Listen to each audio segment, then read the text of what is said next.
Good afternoon, my brothers and sisters in the spirit. How's everybody doing today? Welcome to the liberation of my soul.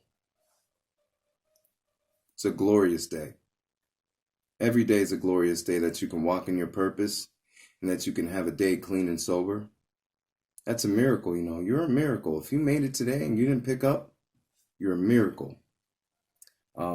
Today I wanted to talk about cognitive distortions, the way that you perceive the 5 sensory data that comes into your life, how to deal with negative thoughts, how to deal with negative emotions so that it doesn't cause you to take negative action. You know what I'm saying? Like in smart recovery, they talk about REBT, which is rational, emotive, behavioral therapy. And what that is basically your one part of it is that you're taking the thought, which controls your feeling, which controls your action. If you can intervene somewhere in between the thought and the action, then you're good to go. You're good to go. Because if you can change the thought, you can change the feeling and maybe never take the action, or actually change the action into a more positive action. This is the essence of recovery. Change. It's all about change. It's changing how you think and definitely changing how you act. You can't change how you act if you don't change how you think. So that's what we're going to talk about really quick here today. We're going to talk about what to do as far as negative thoughts go, because that's where it all begins, right? So what I do is I make a mood log. I take a piece of paper and I draw 3 columns. Pardon my crappy handwriting, but I make the 3 columns. What I do is I put in at the top of the one, the negative event or the negative thought. And then in the middle, I put the distortion. What is the distorted way? Why am I looking at this in a bad way?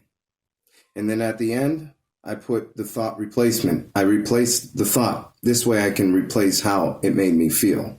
We've got to learn how to take control of this stuff. Like I said before in other videos, the mind is a terrible master, but a wonderful servant, as Eckhart Tolle would say. So, yeah, let's just dive into that really quick and see where it goes. So let's say the negative event would be, okay, my wife gets mad and called me a junkie. You know, I've been clean for a year.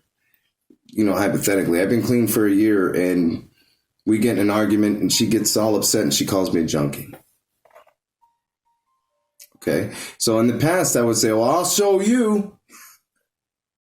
Bam. You know what I mean? And then right off to the races we go. And it's just a never ending cycle, and it never goes anywhere except for the same 3 places: jails, institutions, and death. So that's why I say you're a miracle if you didn't pick up today. You just got to take it one day at a time, friends. One day at a time, that's all. Sometimes 1 second at a time.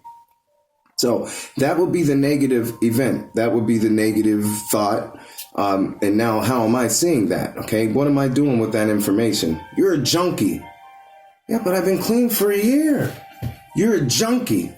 Okay, so then negative Nick, which is your negative inner critic, that's what I call mine, negative Nick. Grab a hold of that and run with it and say, oh, you are a junkie. They don't see anything. They don't see anything you're doing. They don't care. No one cares. You might as well just pick up again.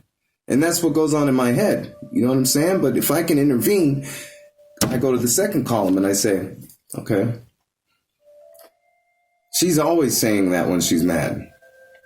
That's how she really feels. You know, she doesn't care about me. She doesn't care anything about my recovery. All she does is think about the past. This is always what she does. Always, always, always. Did you catch that? There's a distortion in there. There's an untruth in there. And the untruth is it's called an overgeneralization. She always does this. This always happens to me. Everybody thinks this. That's the distortion right there. That's what we have to change, because we know that that's not true. You know, irregardless, if it is true, then what you need to do is remove yourself away from that person and that bad energy. That's a definite. You must do that. But 9 times out of 10, that's probably not true. You're using an overgeneralization. There are other distortions too, but for the purpose of this example, that's an overgeneralization. She doesn't love me, she hates me, and that gives birth to all kinds of things. And then like I said, your negative inner critic is going to get a hold of that and run with it. Next thing you know, you're under a bridge shooting up or smoking a crack pipe somewhere in a trap house. I mean, it's just how it happens. And it's happened to me so many times. And now it's time to change that. And the thing about it is that you don't want to just try to think these things through all the time. In the beginning, it's best to just write it down. Write it down on the paper. You know, I'm lazy. I get to be lazy sometimes. And, I can think this through. No, write it down, because if you write it down, then you have it there in black and white and you can see it. And you're physically taking care of this situation. When you physically do something, it reinforces it mentally. So the thought replacement would be the truth. She doesn't always say that. She was just angry. Everybody gets angry. You know, and it's impossible for her not to see that I'm doing great. I mean, I've been clean for a year. I'm going to my meetings. I'm doing everything I'm supposed to do. And furthermore, you know something? It really doesn't matter that much what she thinks or what she says, because guess what? My validation comes from right in here, not outside me. It's great if other people notice, and when they notice and they praise you for it, that's great. That's fantastic. But really, you don't want to focus on that. You don't want to become dependent on that. It has to come from within. You have to love yourself enough to say, you know what? You're doing a damn good job. And reward yourself. Take yourself out to eat. Go to a movie. Buy yourself that coffee mug or whatever it is you want. Do that for yourself, because you know something? If you grew up without loving parents and things like that, and this is part of why you spiraled out of control, then you want to reparent yourself in a way of speaking, if I could speak. You want to reparent yourself. So you want to take care of that child within you, because it's still in there and it's still hurting. And when someone does something like this, it's just, it makes it that much easier to fall back into old patterns. So, like I said, write it down, the 3 columns. Write down the negative event, write down the distortion, then write down the truth. And that will get you on your way to feeling better, because now you physically did it, and you can keep that. You can go back to it always and look at it. This will help you to feel better. And listen, I've been in 20 rehabs, and in every one of them, they wanted me to draw and color and do art and stuff. And that's just not my thing. Never was. It never was my thing. I couldn't stand it. But you know something? When I took a suggestion and I did it, it made me feel better.